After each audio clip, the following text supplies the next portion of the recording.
النبي.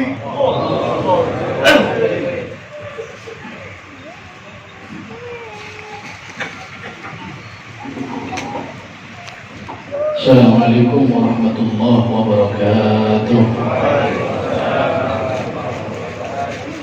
Bismillahirrahmanirrahim. Alhamdulillahi rabbil alamin. Wassalatu wassalamu ala asyrafil mursalin Sayyidina Muhammadin wa ala alihi wa sahbihi ajma'in. Rabbi shrah li sadri wa yassir li amri wahlul 'uqdatam min lisani yafqahu qawli saddid lisani wahdi qalbi bihaqqi sayyidina Muhammad. Amma ba'd. Alhamdulillah, kita panjatkan puji syukur kehadirat Allah Subhanahu wa ta'ala, yang mana di siang hari ini kita diberi hidayah taufik oleh Allah Subhanahu wa ta'ala bisa hadir dalam acara yang penuh barakah insyaallah, khal daripada seorang alim yang amil, yaitu Syekh Haji Syarwani Abdan rahimahullah wa nafa'ana bihi wa bi ulumihi fid dharain amin ya rabbal alamin. Yang sama-sama kita muliakan para habaib, wabil khusus orang tua kita semua, syibban kita Al-Habib Muhammad Baqir Maulid Dawilah mata'anallah bihayatih, dan semua para habaib yang tidak bisa kami sebut satu persatu. Mudah-mudahan mereka diberi kekuatan oleh Allah untuk supaya bisa membimbing kita semua, para kiai, para asatidz, wabil khusus keluarga besar Pondok Pesantren Datuk Kelambayan, keluarga besar Kiai Haji Syarwani Abdan, dan keluarga besar almarhum Kiai Haji Kashful Anwar. Mudah-mudahan mereka semua diberi kekuatan oleh Allah, dibimbing oleh Allah Subhanahu wa ta'ala untuk selalu bisa menunjukkan kita kepada jalan istiqamah. Amin ya rabbal alamin. Hadirin yang dirahmati oleh Allah, Kiai Haji Syarwani Abdan menjadi ulama panutan di Kota Bangil, bukan tanpa alasan, karena memang ulama jumlahnya banyak. Siapapun yang bisa membaca kitab, siapapun yang punya ilmu disebut sebagai ulama. Tapi ulama ini dibagi menjadi dua.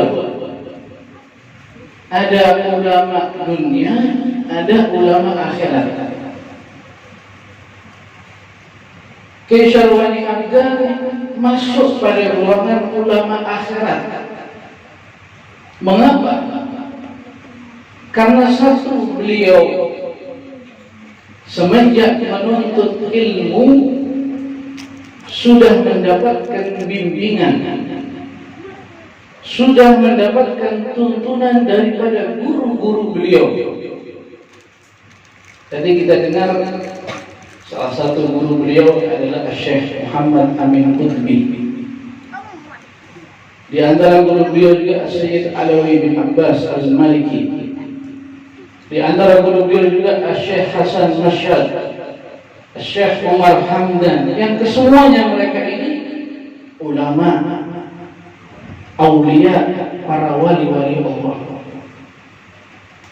Ketika kita berguru dengan seorang alim yang amil, ketika kita berguru dengan seorang yang soleh, berguru dengan orang yang punya sanad ilmu, yang bersambung sampai Rasulullah SAW, kita nggak khawatir lagi, kita nggak mamang lagi, kita pasti dalam jalan kebenaran. Karena ilmu itu pondasi agama kita. Kalau sudah pondasinya nggak kuat, kalau sudah pondasinya rusak, pasti bangunannya akan hancur, pasti bangunannya akan roboh. Ilmu agama yang kita ambil, yang kita dengar daripada orang-orang yang punya sanad ilmu, yang bersambung sampai Rasulullah SAW, ini dasar ilmu yang kuat, yang lurus. Nabi SAW bersabda, Inna hadzal ilm la dinun, fanzuru amman ta'khuduna dinakum. Ilmu itu adalah dasar agama. Maka jangan sembarangan.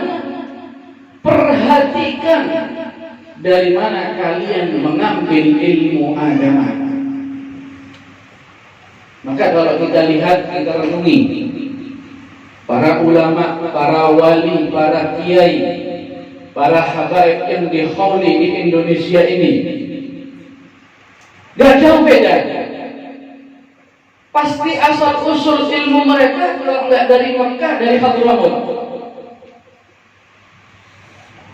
Kalau sanadnya nggak bersambung ke Sayyid Alwi bin Abbas Al-Maliki, bersambung ke Syekh Muhammad Amin Qutbi, bersambungnya ke Hadramut Al-Habib Abdullah bin Umar Al-Syafi'i, bersambungnya ke Habib Muhammad bin Hafid bin Syekh Abi Bakar, bersambungnya kepada ulama-ulama awliya di Hadramut. Gak beda jauh. Makanya kalau kita lihat ada yang berbeda, pasti asal usulnya juga beda. Karena mengambil ilmunya, mengambil dari sanad yang tidak jelas, sanad yang tidak bersambung kepada Rasulullah SAW. Ini penting. Al-barakah, barakah ilmu, manfaat dari ilmu itu semua karena sanad ilmu yang jelas. Apalagi tidak cukup jangan sanadnya yang jelas, didukung juga si alim tadi ini ma'lum fit dakwah. Nggak sembarangan tiba-tiba ceramah, nggak tiba-tiba saja mengajar, nggak tiba-tiba saja buka majelis, tapi memang dapat izin daripada gurunya, dapat izin daripada ulama di negeri itu. Coba kita lihat tadi, Syekh Syarwani Abdad di Masjidil Haram dapat perintah, dapat izin untuk mengajar.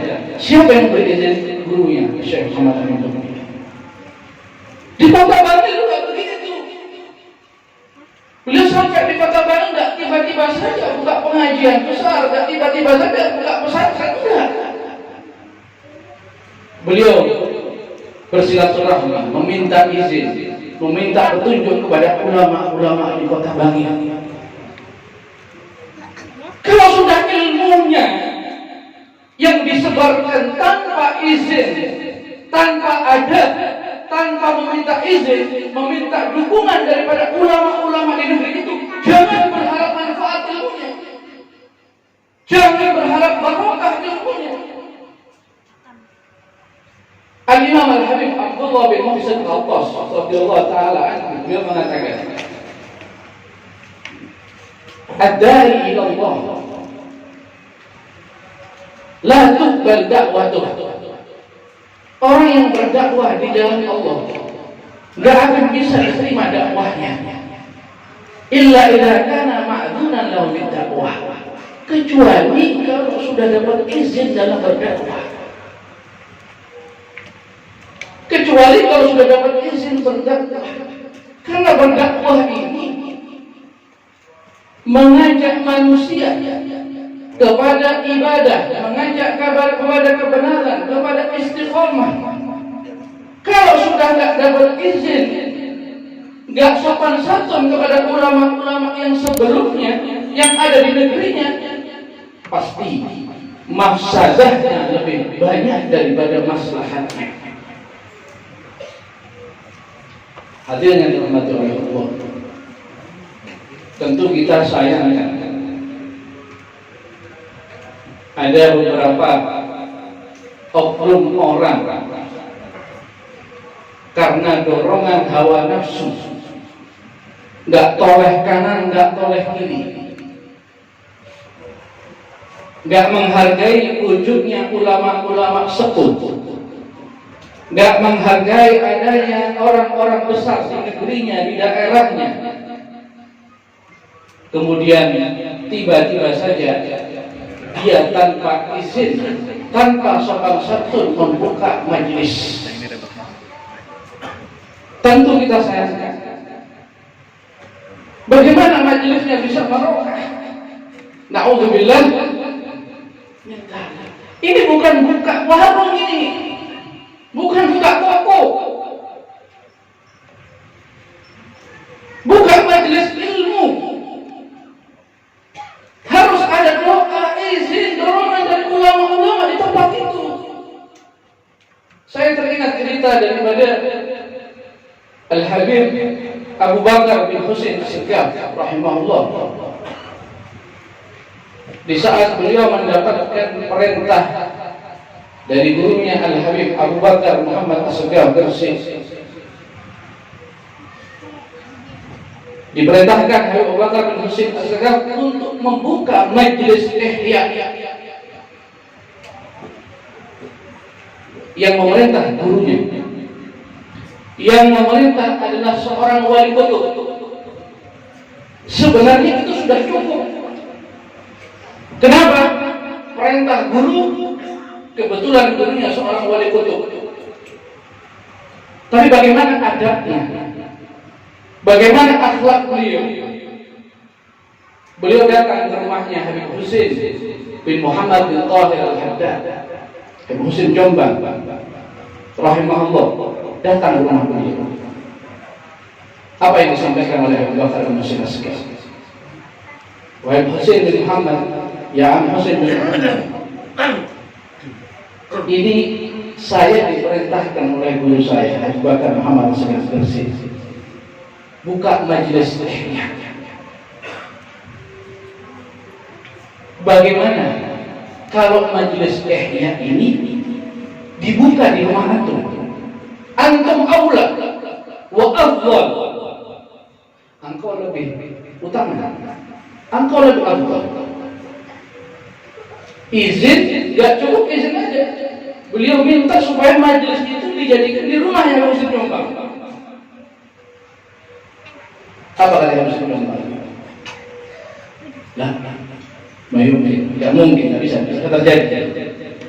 Majelis yang sudah ditentukan oleh Al-Habib Abu Bakar Muhammad As-Segaf Gresik, gak mungkin saya akan merubahnya. Saya akan datang ke rumahnya.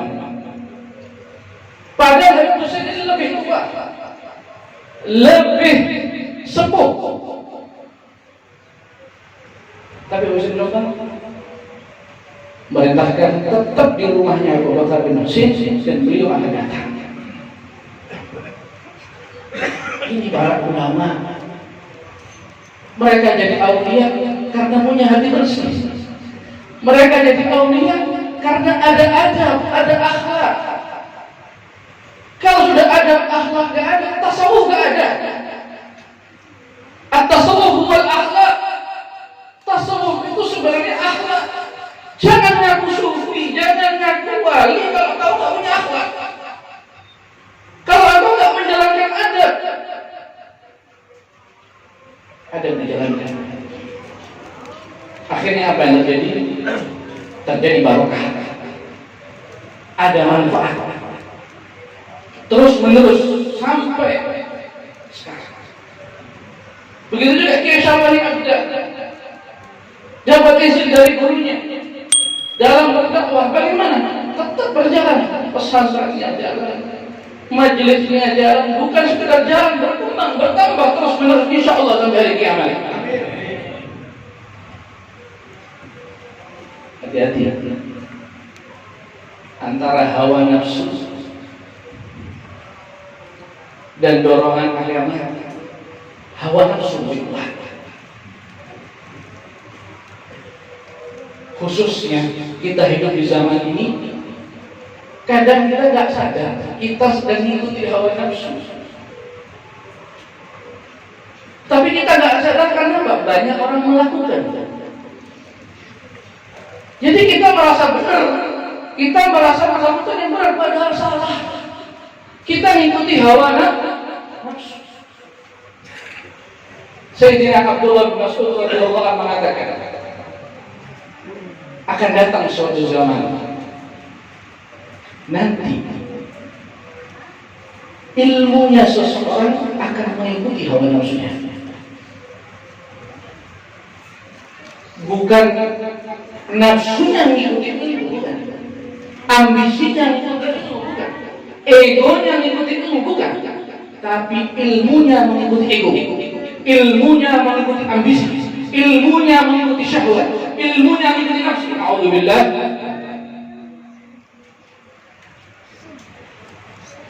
Apa yang diingatkan, diperingatkan oleh Sayyidina Abdullah bin Mas'ud? Wa innakum la tazaluna fi khairin ma araftumul haqq. Kalian pasti akan tetap dalam keadaan benar, dalam keadaan baik, selama yang kau jadikan pijakan adalah kebenaran, bukan fanatisme. Yang kau jadikan pijakan kebenaran, bukan fanatisme, bukan hawa nafsu, bukan ambisi.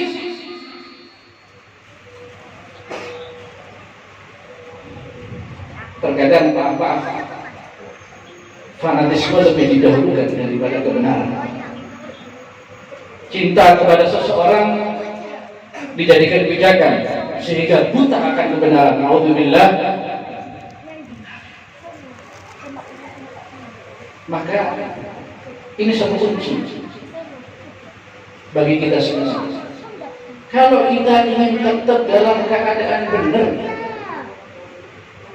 dalam keadaan istiqomah, kuncinya satu: ikuti kebenaran. Ikuti kebenaran. I'riful haqq la lil haqq. Kenal yang kebenaran, kau akan tahu orang-orangnya. Para hadirin yang dirahmati oleh Allah, terakhir yang ingin saya sampaikan, kita semua hidup di zaman sekarang ini penuh dengan kebimbangan, penuh dengan keraguan. Mengapa? Karena yang ada di atas kita menyampaikan sesuatu hal-hal yang berbeda dengan apa yang disampaikan oleh orang-orang dahulu. Maaf.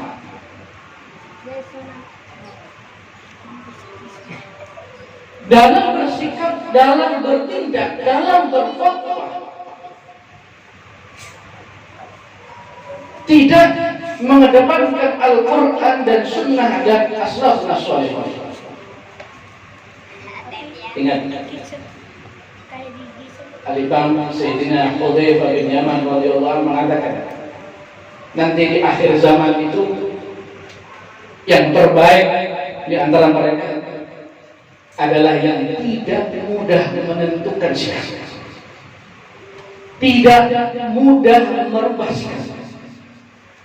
Itu yang terbaik. Jangan karena ada sesuatu hal yang baru yang sifatnya mendesak, tiba-tiba kita merubah sikap. Alhamdulillah min dzalik. Kita sudah lihat. Karena desakan daripada orang-orang barat, desakan daripada orang-orang Nasrani, akhirnya mengeluarkan fatwa boleh mengucapkan selamat Natal. Alhamdulillah.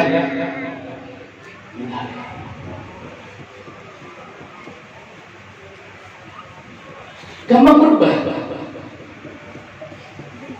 Yang terbaik di antara mereka al-mutathabbit, al-mutawaqqif, al-umur.